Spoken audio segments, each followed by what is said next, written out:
Welcome to the Nickolas Natali Show, where we chat with entrepreneurs, experts, and entertainers to help you live a more fulfilling life and take your business to the next level. Today, we're chatting with Humza Zafar. Humza first started his Airbnb business in November of 2020. He was an engineer in Philadelphia and a traditional real estate investor on the side. He bought a house for $175,000 and was renting it out for about $600 per bedroom for a total of $3,600 per month. Now, he rents out over 130 units across Detroit, Philadelphia, Dallas, Austin, and Des Moines. At the time of this recording, he has 34 employees, 24 cleaners spread out across all 5 cities, and 10 remote virtual assistants. He's making as much as $450,000 any given month, keeping between 30 and 40% of the profits. Before we dive in, please leave a 5-star review on Apple Podcasts and Spotify, and share this episode with a friend that you know would benefit from this episode. Believe it or not, your shares and reviews help me reach out to guests, which will in turn bring you more value on how to live a more fulfilling life. Riddle of the week: how many tickles does it take to make an octopus laugh? Stay tuned to the end of the episode to find out. That was the intro. Now here is the episode.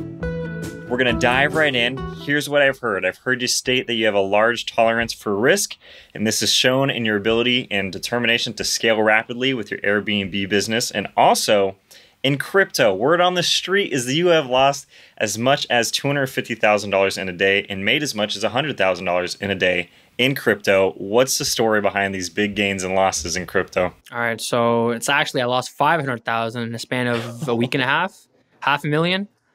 So what happened? So I've been investing in crypto for a while, since 2017, the first original bull run. You know, a little bit of money here and there. Just as I started this business in October, November of 2019. Sorry, 2020. That's when that crypto bull run started again. When everybody was investing, and you know, it was basically pop culture. I invested, I'd say, $10,000 into a bunch of altcoins. During the, I think, right at the beginning of the bull run, 10,000 became $500,000 in about a few months, in about March. And at Bitcoin's peak, when it was at 63K, that's when all my altcoins were skyrocketing.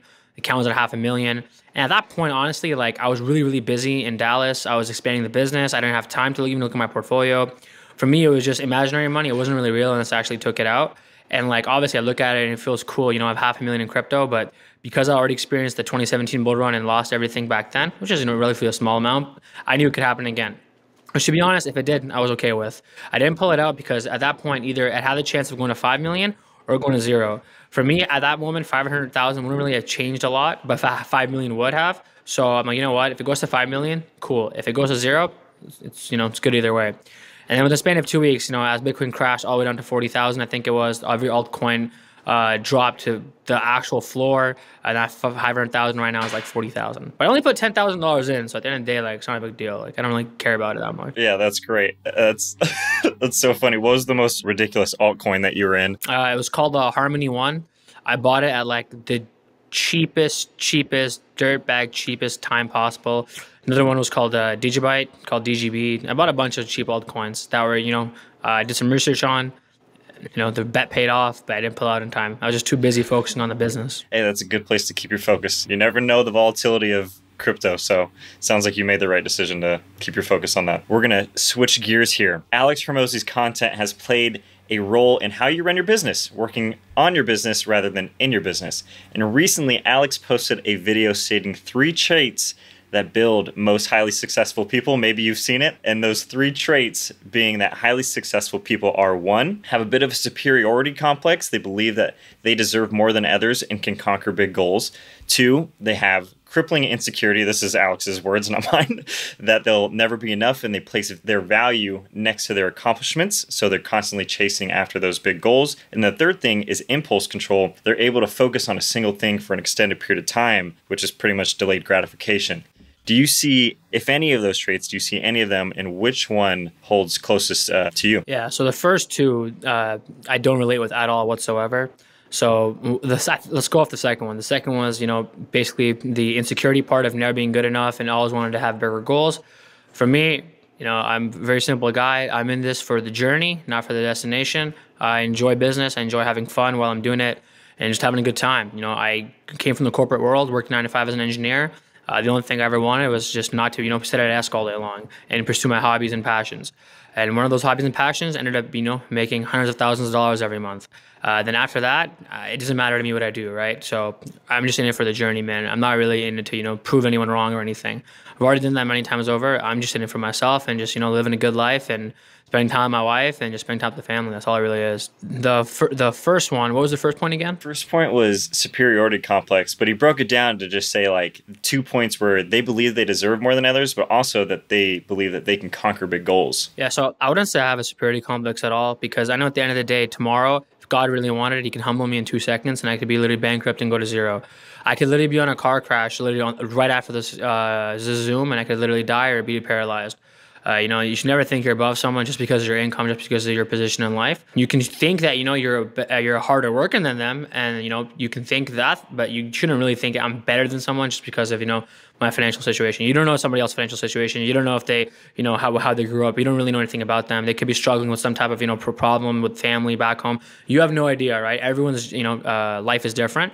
So I never think ever of myself as I'm better than this person. But what I do think of myself is that I cannot waste as much time as this person, because my time is a lot more valuable than others. So I shouldn't be, wasting it like everybody else, because, my goals are a lot different and a lot bigger. So for sure, I never think I'm any, better than anybody just off of money, because money at the end of the day is not, something that dictates how superior you are to somebody else. There's many factors in place, but money's not really one of them. Contributing factor, sure, if some people want to think about it like that, but not for me, honestly. Because I just know, like if literally anyone who has a superiority complex, it takes literally 5 seconds for God to humble you on your way home from work. Exactly. There's only so much that we have in our control, and I think you hit the nail on the head of we are all equals here. It doesn't matter what your bank account says, because at the end of the day, we're all 6 feet deep at the end of it. So it's like since I've started making this, since I became, wealthy, and I have millions of dollars and whatnot. I literally even ask any of my friends that I've hanged out with since day one, I still act the same. I still talk to them the same. I still I'm still the same person. Like nothing in that sense has changed. It's just I value my time a little bit more differently now, so I don't waste it on anything. But I just grind, whenever I can. But I still talk to the same people. I don't ever think, oh, you guys are working 9 to 5s. I'm better than you. Can't hang out with you anymore. They're still my boys. They're still my friends. So I never once have ever, thought of myself as above anyone just based on a financial aspect. That's good. I love to hear it. Let's say you did lose everything. Let's say you lost all your units, your team's gone, your VAs, forget about them. They left, and you have $5,000 in your bank account right now. What is the exact process you would take to build out this 7-figure Airbnb business again? So I would literally do exactly everything I did since day one. I would call my wife and be like, "It's time to grab a mop and a bucket and let's get started." I literally started cold calling landlords, cold calling apartment complexes, buildings. Go to the bank, try to open as many business cards as I possibly can. Try to secure 5-10 units, furnish them all myself, or with the help of me and my wife. Start cleaning all the units ourselves so we can save money as much as we possibly can. And then basically, the snowball effect happens and start accelerating and start reinvesting the profits and keep growing again. I love that process so much, and I know it's been solidified like with trial and error as you have continued to grow. I want to talk about the negotiation portion of the process, because a large part of this is you having to call landlords or call business owners, and from what I've heard, the best time to approach these building owners is usually in the winter when vacancies are higher, and you can kind of guarantee yourself nearly 2 free months up front to give you time to start generating cash flow on these units. In this past year, I've done some negotiations, and my first ones that I did, I botched super hard. Just did a terrible job because I had no experience in negotiations. Before you had this process in the bag, where did you see your negotiation skill set falling short, and what were the biggest takeaways along the way? In the beginning, what I didn't understand was how multifamily works. What is the actual organizational structure of multifamily apartment complexes? Who are the main people to talk to, and who are the decision makers? Once I understood who the decision makers were and the actual hierarchy of multifamily, I knew who to bypass and stop wasting my time with and just go straight to the person where the money is being controlled by. And then after that, the negotiation becomes a lot easier if I have leverage. Like, I'll give you an example right now. I'm currently negotiating 30, actually after today, 40 more apartments with another company with 3 different buildings. And I asked for 4 months rent free. Obviously, it's a really crazy ask. I'm not expecting to get that, but I have to start really crazy, right? Because we're entering now October, November, December, January, February. pretty slow rental market. So if they come back to me with 2 months, 2.5, we're going to meet somewhere in the middle. Fast forward 3 months ago in the summer, I was getting no deals whatsoever, no concessions. It was hot summer market. Buildings didn't care, didn't give a damn. Now I'm willing to leverage because, they have 40, 50 vacant apartments and I'm willing to take them all. Nice. I love that. So it sounds like you got to come into these negotiations. Well, I guess the first thing is like understanding your leverage. What leverage did you bring into your first deal when it's, hey, I'm trying to do this thing. I'd love to put an Airbnb in your building. And they're like, all right, man, you got nothing to show for it. Why? It was during COVID. And as you know, during COVID, rents were dropped everywhere, all over the East Coast. People were moving to the South, they're moving to Florida, they're moving to Texas. And the landlord pretty much had literally a house sitting vacant for 4 months on Zillow. And I literally called him. I was like, hey, man, I want to rent the house. And he told me, he's like, to be honest, I'm going to move back into it in like 5-6 months. I don't want to sign a year lease. I'm like, perfect. I'll lease it for 5-6 months. I'm just going to Airbnb it. I'll make some money. You'll make some money. And that's basically it. And the snowball effect just kept rolling after that. Hi friends, this is Nickolas, Natali, and every Friday at 6 a.m. I bring you a tasty episode to help you live a more fulfilling life and level up your business. If you're tuning in right now, consider this your sign in neon lights to leave a 5-star review on Apple Podcasts or Spotify. Leave a review, screenshot it, and share it to your Instagram story, tagging me at Nickolas Natali so I can reshare it. We're in this together. Then send this episode to 2 of your friends that you think would enjoy it. All right, back to the episode. Yeah, it's seeing the opportunity and seeing where you can actually provide value to them and they can provide value to you. Sounds like every deal that you're making is also a fair deal, which I think is an important aspect of negotiation, The best negotiation and the best deal, and especially in sales in this industry, is that we're providing value to both people, or both people are walking a little bit sour from the deal, but at the same time, they're getting what they need, right? They're getting what they want. So, for example, I am getting, apartments that I'm renting from these buildings that I can then go make, X amount of dollars on. They're getting their vacancies filled. They're not getting huge turnover, guaranteed rent. Units that would have stayed vacant regardless, now they're getting them filled. Then on top of that, if they want to sell the building, they can sell it at a higher cap rate because it's fully leased up. Right? So there's a lot of benefits that come into play when leasing, entire couple floors to me at one time, rather than 40 different individuals, Way less to manage as well. It's like, I got this one point of contact for my 40 units and I know they're going to be taken care of. That sounds like a way less of a headache than dealing with 40 different personalities who might trash the place, Yep. Talk to me about this. This is where I think the most surprising thing is. In July of 2021, you made about $62,000 in revenue with around 18 units. And at this time, you were still working as an electrical engineer.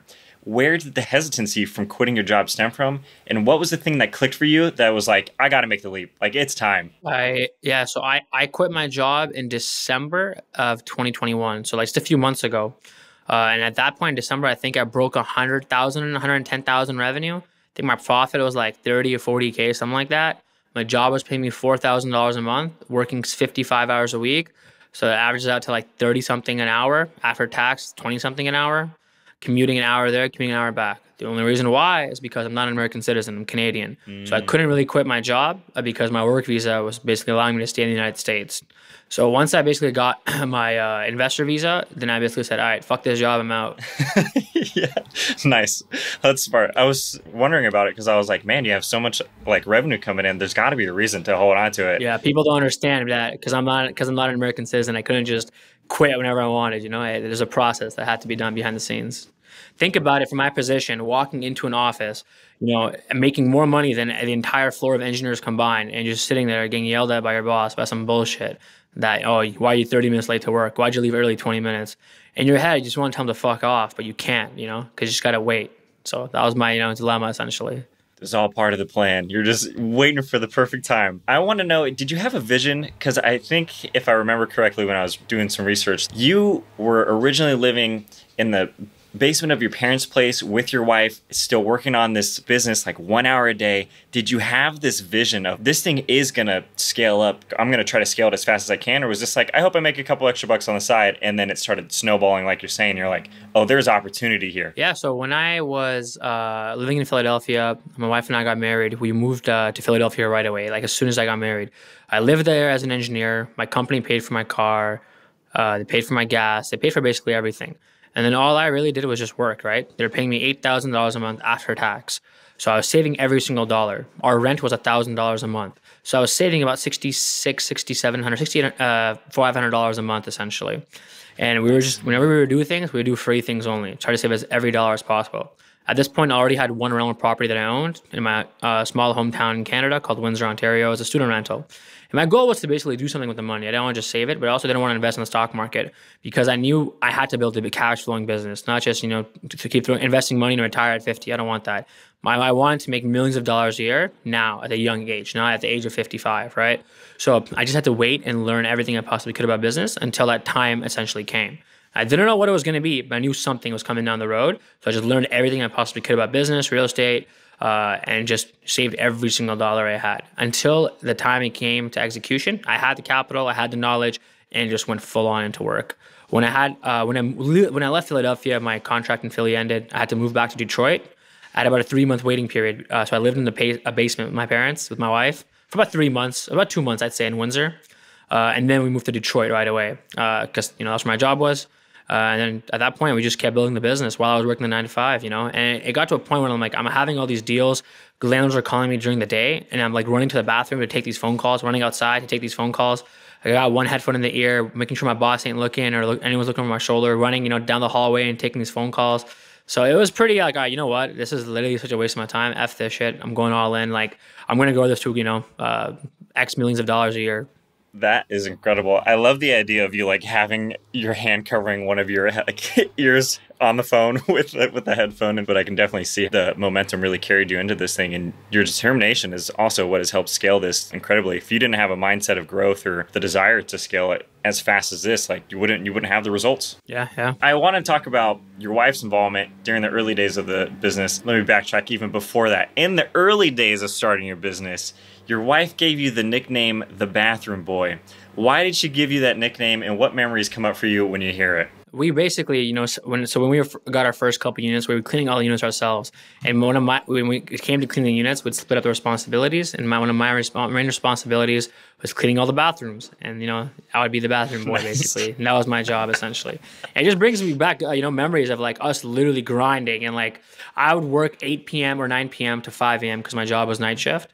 Literally, I'd wake up. We had checkouts at 11 o'clock. We wake up around 10, have a coffee, a little breakfast, and then get straight to the units and start cleaning, scrubbing floors, making beds, doing laundry for 5 hours straight, 3-4 units done, and then we'd go enjoy the rest of our day until I had to work again at 8 p.m. So I was sleeping like 4 hours a day, and we were just doing this together. So it brought back a lot of good memories. Yeah, I think when I first heard you talk about that, like it almost sounded fun. Like there's so much fun in kind of the grind of staying up late, having a pizza, furnishing a place together, cleaning it. No, that literally was our first ever apartment. It was on Spruce Street in Philadelphia. It's $1,000 a month studio. We ordered all the furniture ourselves. We were just, staying up all night with hammers and drills, just watching YouTube in the background, ordering a pizza, drinking some San Pellegrinos and just enjoying, have a good time and just talking about, just life, essentially. That's pretty much it. You were newly married, right? 1 year into marriage. So we're just talking about, the goals and stuff, what we have for the future for us. And I told her, I'm like, just trust me on this. Help me with whatever I need help with. And I promise you, I will give you, if you basically, do what I say, I will give you a life that every other girl would dream of. And I promise you'll be worth it. So all those hours carrying sofas, lugging them around Costco, driving to Jersey, driving back, hours and hours every single day for months on end, it ended up paying off. Yeah, definitely ended up paying off. And those are such great memories you're going to look back on. A lot of times, like what feels like the hardest moments then is also some of the most fun that we look back and are fond of. So that's exciting. Yeah. All right. I want to know about the time you were setting up shop in Texas. And I believe this is one of the first times that you were going to another state to expand, and some crucial decisions were made. The first being your wife was building up the operations out there. And then the second is the storm. There was a storm that came through that made it difficult to fill the units.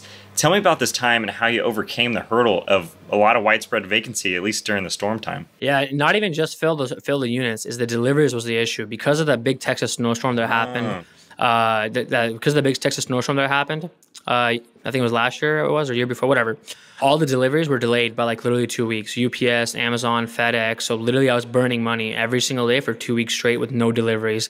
So at this point I had to fly down to Texas, grab a Costco, me and my wife, drive to every single place that we were going to order from and just buy everything locally instead. It ended up costing us more money, but it is what it is. It was burning already too much money, and we had no choice. So that, did a huge dent, and that's when we were first expanding to a brand new state. So talk about start off on a rocky start, it is what it was. Yeah. Do you think that because of that scenario, it's helped you make those harder decisions? Oh man, I've had to make crazy decisions in the last 2 years. Like I'm telling you, the only reason why I am where I am today is because I'm quick at making decisions. Every single time I need to make a decision, it has to be lightning quick, right? I'll give you an example. The people who have the will to act are the people that will get far in life, okay? If I'm playing basketball and someone passes me the ball, right, at the 3-point line, if I just stand there and start staring at people and starting calculations in my head on who I'm going to pass the ball to, you're done. Like there's nothing you can do at that point. You're getting benched. The minute the ball touches your hand, you have to go. You have to go right now. You have to shoot, pass. You have to do something, right? Doesn't matter what it is, you have to do something. Same applies in real life. If you're in a business decision and a fucked up scenario happens, you need to go and make a decision right now. You're not going to sit on it, sleep on it, ask your mom, ask your dad, ask your wife. Just go. Go with your gut, go with your heart, and make the decision, and then just keep moving forward. You might make a mistake. That's okay. It's a learning process. You learn from it. But now you know what not to do, so you can make a better decision for next time. Mm-hmm. What are your rules of thumb when it comes to making a decision? If you got to make a decision in the next few minutes, what goes through your head of like, this is good, this is bad, this is right, this is wrong? What's the worst that can happen? Like, what's the actual worst that can happen? And if it's not that bad, just go for it. Just send it? I love it. You do have to act quick. Just literally full send, man. That's it. Literally, yeah, you gotta act quick. You gotta act very fast. In Batman Begins, there's a very famous quote. Not sure if you're familiar with the movie. Ra's al Ghul said it to Bruce Wayne about the will to act is one of the most important things that a man can possess. It applied to Batman, and it's gonna apply to every single person in their life. The will to act is very, very important. You have to move at lightning speed and lightning fast. Yeah, I definitely agree with that. It also seems like this level of focus that you have is, and I think it's necessary. Like you have to be completely focused and almost enthralled in what you're doing.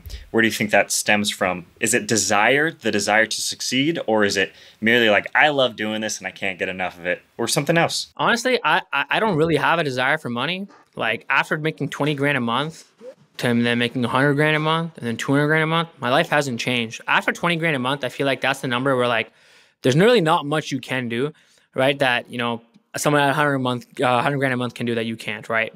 20 grand a month, I feel like, you know, that's how much you need to be making after tax to live like a life where like you have no worries, you can go wherever you want, take vacations, literally do whatever. Then after that, if there's more stress added to it, then you got to calculate, is it really worth it or not? Me at this point, I don't know, bro. It's just a journey, you know? Like I just enjoy it. It's waking up every day and just grinding, right? Like what else am I gonna do all day? Am I gonna sit at home and play video games all day? Am I gonna play Call of Duty all day? Am I gonna just hang around with bombs all day? What am I supposed to do, right? Man has to work, right? So either I work for myself and get extremely rich off of it, or I go work for somebody else and hate my life every single day going to work. So you gotta basically pick your vice. Yeah. I'd rather work for myself and be happy and do whatever I want, and at the same time make a lot of money doing it and enjoy the finer things in life. Yeah. Even now at this point, dude, like I'm telling you, I don't spend money because I don't know what to spend it on because I never grew up around that lifestyle. Like I literally bought this the other day for like $40. Like I'm wearing $20 pants. My shoes are like I have 2.5, 3 years old. They're like Nikes that are ripped. I never experienced that rich lifestyle because I didn't come from that. So I don't really know what the finer things in life are like. So I ask other people like, hey, like is this a good brand of suit to buy? I have no idea. Or like, hey man, like. Yeah. I'm thinking of buying, this car. Like, is this a good car to buy? Like, I literally don't know. Like, I have no clue whatsoever because I just never grew up around that, never knew anybody around that. And we just all, came from a small town in Canada. So anytime something like that happens and like my social circle now has developed to people who are all millionaires, all making millions of dollars, I feel out of place because everyone's wearing drip. Everyone's wearing very nice clothing. And like majority of the time when I'm around, I'm like, damn, like, I'm pretty underdressed or like, I'm not, dressed as nice as I should be. So I'm trying to, pick up on that, trying to dress a lot better, trying to, buy more expensive things for myself and, upgrade my lifestyle in a certain way. That way, when I'm now in these, not because I love to, is because when I'm in these social environments now, I don't look like that one guy who doesn't look like he belongs in this environment. Feeling out of place. I definitely understand that. You've scaled this business. It's grown rapidly. And with the influx of this money, and as you're speaking about it, how do you think your perspective of money has changed as the business continues to grow? So what is money is the question, right? Like that's the question when it comes down to what do you value money as? For me, I don't value money as things that I can go buy with. I value money as something that I can use to gain my time and freedom back. That's all it really is, right? If I can use money to make things go quicker, make things go faster, that's essentially the tool that I'm using to get to where I want to go. Right? At the end of the day, the amount of money you make doesn't really dictate the level of happiness that you have in your life. But here's the thing. So I'll give it to you this way. Those who have money don't really think about it. But those who don't have any money, it's all they think about. I'm literally quoting this after Andrew Tate. He literally said this, right? If you have no money, all you're going to think about is money 24/7. Like, oh my God, am I going to pay this? Am I going to pay that? When you have money, you don't think about those things anymore, and you can figure out and think about more important things in your life that are more important to you. So for me right now, the goal, for example, to keep making, right now, let's say the monthly revenue is at 500K a month, 450K a month, whatever it is. My goal is to get that to $1 million a month by the end of this year, right? $1 million a month is the goal.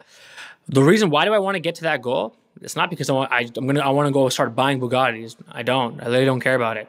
I just want to get there because I think it'll be fun to get there. So we'll see. That's all it is, right? I'm in it for the journey, man, not for the destination. Yeah, that's a great perspective on it too. All right, we are moving into the final question of the podcast, Humza. But before we do, I want to acknowledge you. I love your mindset. I love your tenacity, your chase. And I think your story is a huge inspiration to people of, look how much you can accomplish in 18 months with the right mindset and the willingness to take calculated risks, to do your research, to put in the work, to make the phone calls, to furnish the places, to stay up late and do all those things. It's a big testament to, if you want it, you can go out there and get it. So I really 100% want to acknowledge you for that. Thank you. Thank you. The final question of the podcast is, if you had to plaster one truth on everyone's ceilings as soon as they woke up to read, what would that truth be? I'd probably say this. You are the average, or you're the sum of the top 5 people that you hang out with. You are who your friends are. And my parents have told me this since I was a little kid. I never really understood it. But as I get, to different stages of my life and different seasons, I see that basically holding true everywhere I go. I'll give you an example. If every single person that I hang out with is a 9-to-5er, makes 70, 80K a year, and I'm making 500K a month, then it's like my drive to compete is non-existent, because who am I competing with, right? Then you get comfortable, and being comfortable is one of the deadliest killers for a man, because the minute you're comfortable, there's no growth. And if you're not growing, then what are you doing? So you need to basically up your social circle and change your friend group if you basically excel past them. There's a lot of people in my hometown who are, doctors, engineers, lawyers, accountants, right? They're making 150, 160 grand a year. But a lot of the people they're hanging out with are still making only 30, 40, 50K a year. And I tell them is this, that you literally can't get past this threshold that you have on yourself and dream bigger, because everyone around you dreams smaller. When I'm hanging out with my old buddies, majority of our conversations are about people, small town things. When I'm hanging out with my current group of friends, right, the ones who are all making millions of dollars, our conversations are all about ideas and goals, right? One of my friends, if you think I make a lot of money, one of my friends in Chicago, he makes double what I make, right? Literally double. He has Ferraris, McLarens, G-Wagons, has everything. And he told me, Humza, you need to buy a supercar. And I told him, I'm like, bro, all I know is Toyota and Honda. I don't even know what a supercar is. And he told me, he's like, he told me, he's like, you're at that point now where you should be buying one. It will level up your brand, your identity, who you are as a person, and you can afford it. Just get that mentality out of your mindset. And because of him, and he gave me that really good talk that one time, that's why I put a deposit on a Lamborghini last week, right? Oh, shoot. I didn't have that. Yeah, I did. So if he didn't tell me that, I never would have bought a supercar. I never would have even bothered, buying anything or, living somewhere really nice. Even when I was making so much money, my rent was like $2,000 a month. I wasn't living anywhere crazy. Because he told me, he's like, you have to elevate your lifestyle and just, level up. That was really good advice. The next apartment I went to go live in was $4,500 a month, right, in downtown Dallas. And the view was amazing, and then made me work even harder, but being in the right environment, right? Being around people who are making hundreds of thousands of dollars a month is very, very important if you're at the same level, because it'll make you want to grow and beat them and compete. And there's nothing wrong with healthy competition, right? It's just the nature of the game. Just like when you're in a classroom setting, everyone's basically competing to get the highest marks, but you're not competing against each other, you're working with each other, right? Same thing goes for me. Majority of my friends now, we're at that level, like, okay, we're all making hundreds of thousands of dollars a month. Let's compete against each other and see who can get there higher and work together and help each other out.